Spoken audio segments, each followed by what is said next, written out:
Se o México não cometeu o crime hoje foi porque a Inglaterra, nos poucos momentos que teve, foi absolutamente eficiente numa partida que foi, assim, um roteiro insano, né? O roteirista estava maluco e foi entretenimento puro, mas eu não consigo deixar de ficar um pouco triste por essa seleção do México, né, cara? Que fez uma grande Copa do Mundo, do começo ao fim. Eles chegaram pra essa partida sem ter tomado nenhum gol, pra ter uma ideia, né? E hoje tomaram 3, mas conseguiram meter uma pressão absurda até o final pra tentar empatar. E não rolou. Uma partida muito memorável, cara. A Inglaterra, eu acho que ela mostrou muito menos do que ela dá a impressão de que ela pode mostrar, né? Quando a gente vê o elenco da Inglaterra, assim, o que a gente espera da Inglaterra e o que ela mostrou hoje. Ela foi a seleção dominada, ela foi a seleção que, obviamente com um a menos, né? Mas que acabou o jogo se defendendo por completo. Não foi uma Inglaterra poderosa, não foi uma Inglaterra que bota medo, assim como não foi na maior parte dessa Copa do Mundo. Porém, mais uma vez, assim como tinha sido os 16 avos de final, esses ingleses mostraram caráter, mostraram personalidade, conseguiram sobreviver, acharam os golzinhos deles e agora vão pegar as quartas de final, a Noruega que... Assim, cara, vou te falar, né? Eu tava plenamente confiante de que o Brasil ia fazer uma grande partida contra a Noruega. Não conseguiu e foi pra casa, né? A Inglaterra, vamos ver. Mas eu já tô achando que é um jogo mais parelho do que eu imaginei que seria. E o Haaland conhece os ingleses, né? Então tem isso aí também. Cara, vamos começar com 15 minutos aqui. Um cruzamento que vem da direita. E o Raul Jiménez, ele faz um peixinho tão maravilhoso, tão espetacular, cara. Uma bola absolutamente dificílima de fazer. Imagina tu ter o timing de cabecear uma bola que tá assim a 2 metros de distância. Tu correr, se jogar nela e ainda conseguir fazer de cabeça assim pra desviar e botar ela no cantinho. E o Pickford, cara, ele conseguiu fazer uma coisa ainda mais linda do que o cabeceio do Jiménez, que foi defender essa bola. Ele foi embaixo assim, ele conseguiu tirar, fazendo esse movimento do braço pra cima assim, né?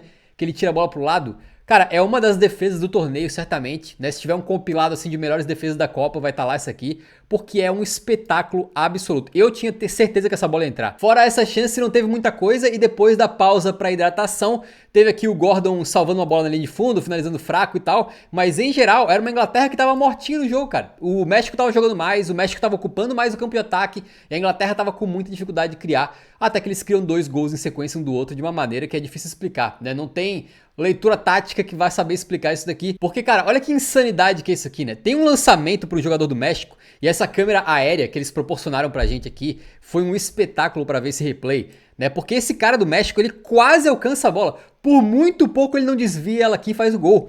E aí o Pickford pega essa bola, ele solta diretamente do Rice, que tá aqui se posicionando aberto pra receber, né?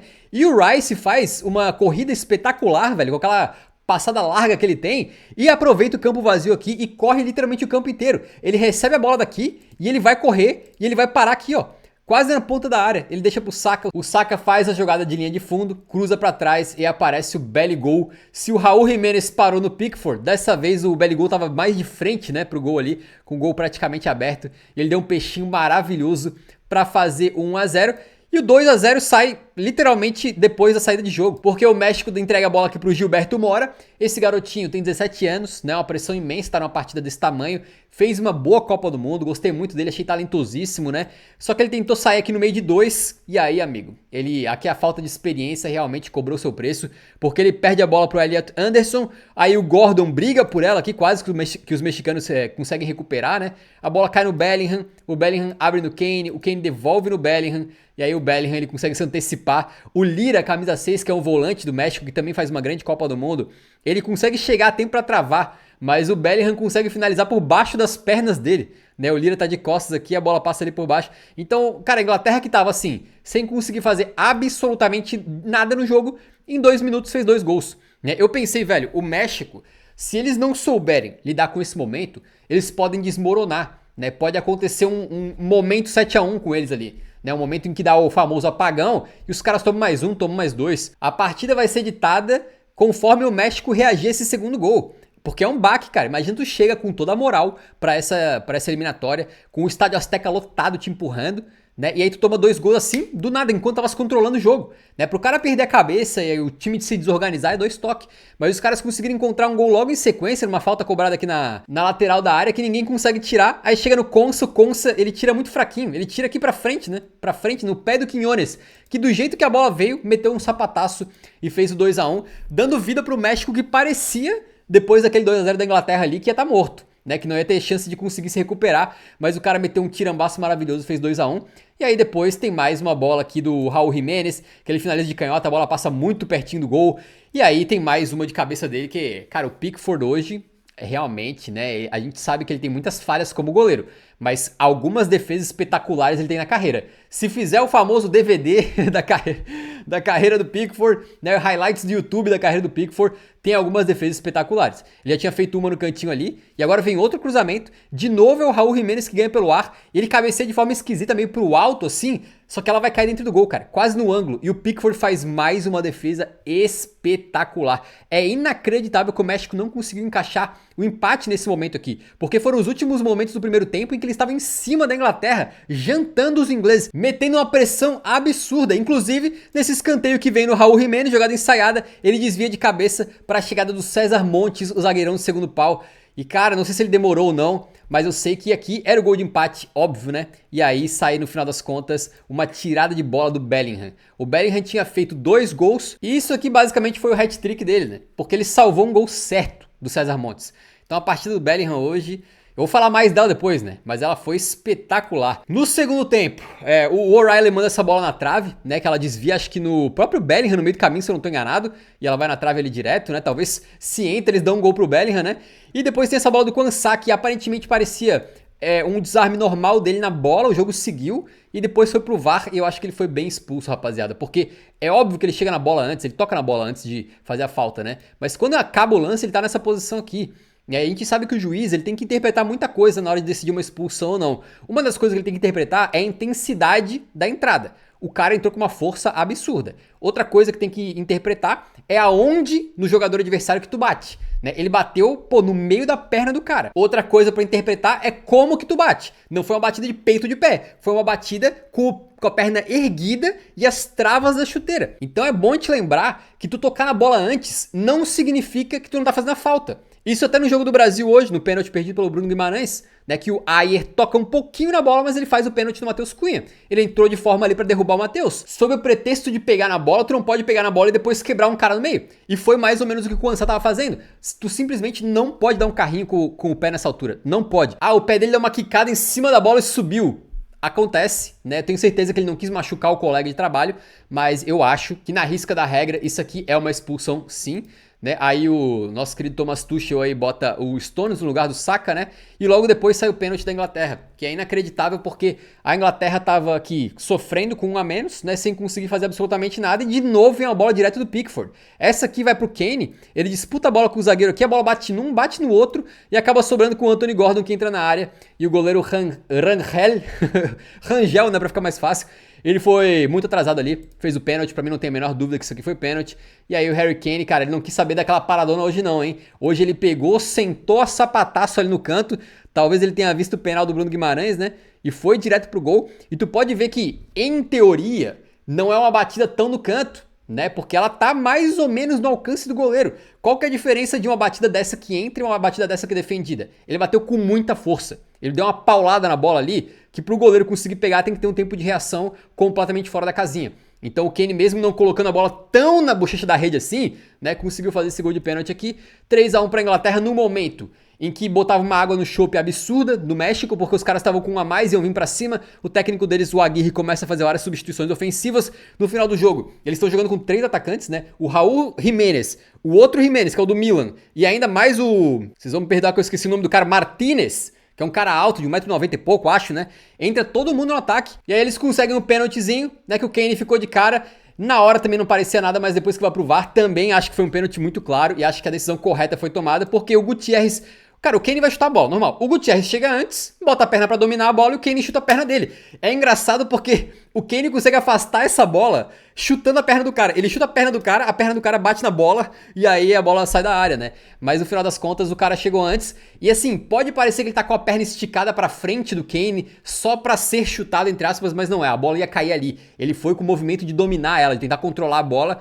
E o Kane chegou e fez o penal. Aí o Raul Jiménez, que fez uma boa Copa do Mundo, né? Bateu aqui com paradona, tá? E fez no cantinho do Pickford, com o Pickford tentando enganar ele, hein? A gente tá vendo uma mudança nesse paradigma dessa paradona. Essa paradona funcionou por muito tempo, mas os goleiros estão aprendendo, estão criando técnicas, né? O Pickford, ele vai para um lado para enganar e depois vai pro outro. Ele não pega o pênalti, mas ele chegou perto. Pausa para hidratação, o Tuchel aproveita e, cara, retranca o time inteiro. Né? A partir daqui, a Inglaterra não jogou futebol. A Inglaterra só sobreviveu, só se defendeu com um a menos. Vocês podem ver que tem uma linha de 5, né? Porque entrou aqui o Konsa, o Stones, o Gay, o Dan Burn. Então são 4 zagueiros e ainda completando a linha de 5 atrás, lá na lateral esquerda, o Jed Spence. Aí 3 volantes na frente, né? Bellingham, o Rice e o Gordon, jogando basicamente uma trinca de volantes. E o Harry Kane aqui, o cara mais avançado, mas ainda assim defendendo, basicamente, né? Retranca completa da Inglaterra. A partir daqui eu acho que o México jogou mal.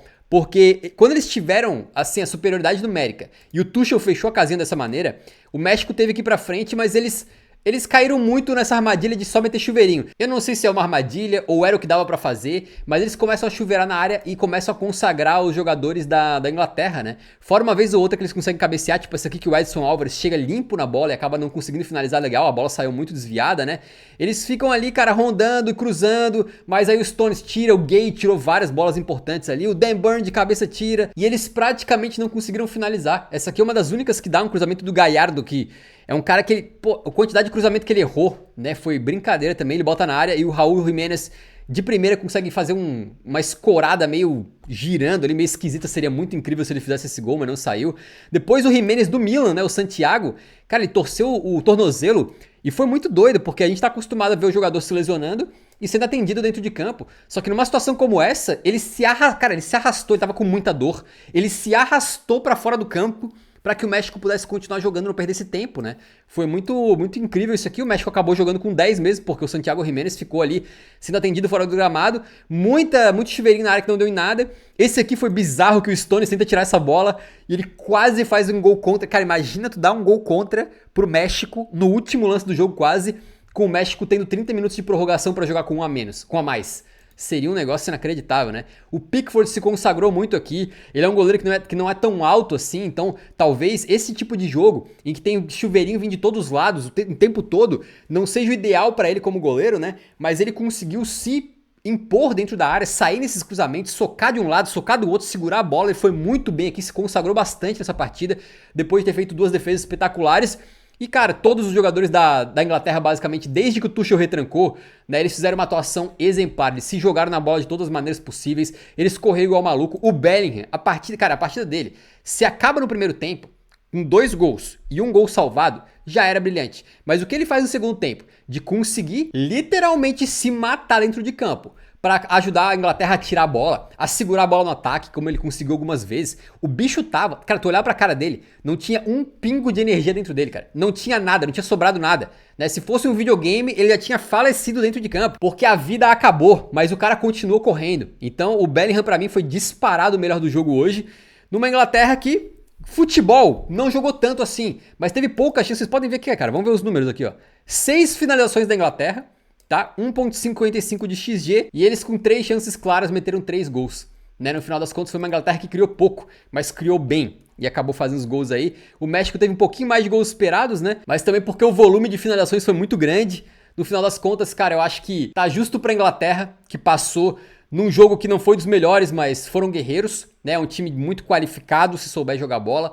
Agora, pro México ficou um gostinho triste, cara, porque os caras realmente acho que fizeram por merecer mais do que eles conseguiram aqui. Eu acho que esse time do México, por toda a festa que eles fizeram nessa Copa do Mundo, pelo futebol muito bom que eles jogaram na fase de grupos, pelo excelente futebol jogado no mata-mata, eles mereciam ir para as quartas de final, cara. Mereciam mesmo. Eu acho que fazia sentido que fosse essa geração, esse time que fizesse história novamente, levando o México pro famoso 5º jogo, né? Que eles buscavam agora, 6º jogo, no caso, quarta de final. O Kane, entrevistaram ele no final da partida. Cara, o bicho não tinha uma gota de voz, velho. Ele não tinha nada. Ele tava falando assim, tentando falar, não conseguindo. E agora, rapaziada, a gente vai ter Inglaterra e Noruega, né? Já dei uma palhinha ali, mas acredito eu que se a Inglaterra jogar como jogou hoje, tem risco de cair sim, tá? Essa Noruega aí, enfim, depois do que ela aprontou pra cima do Brasil, né? A gente tem que ter a humildade de respeitar um pouquinho mais a Noruega, até porque a gente já viu que eles não precisam nem fazer um grande jogo pro Haaland decidir em 2 vezes que ele toca na bola, né? Então... vamos ver, porque os caras são embaçados. E a Inglaterra, cara, eu acho que ela fez uma grande partida na estreia contra a Croácia. Depois disso não teve nenhum jogo que a Inglaterra realmente convenceu. Então não acho impossível que a Noruega consiga fazer história aqui e avançar para semifinais. Não acho impossível. É difícil. A Inglaterra é um time, né, não é bobeirinha também. Mas a chance não é 90-10, não. Eu diria que é 60-40. Talvez. Esse jogo foi absoluto entretenimento. Pelo menos dá uma aliviada aí nos ânimos depois da eliminação do Brasil. Se você não for inscrito ainda aqui, inscreva-se para acompanhar o restante da Copa do Mundo comigo.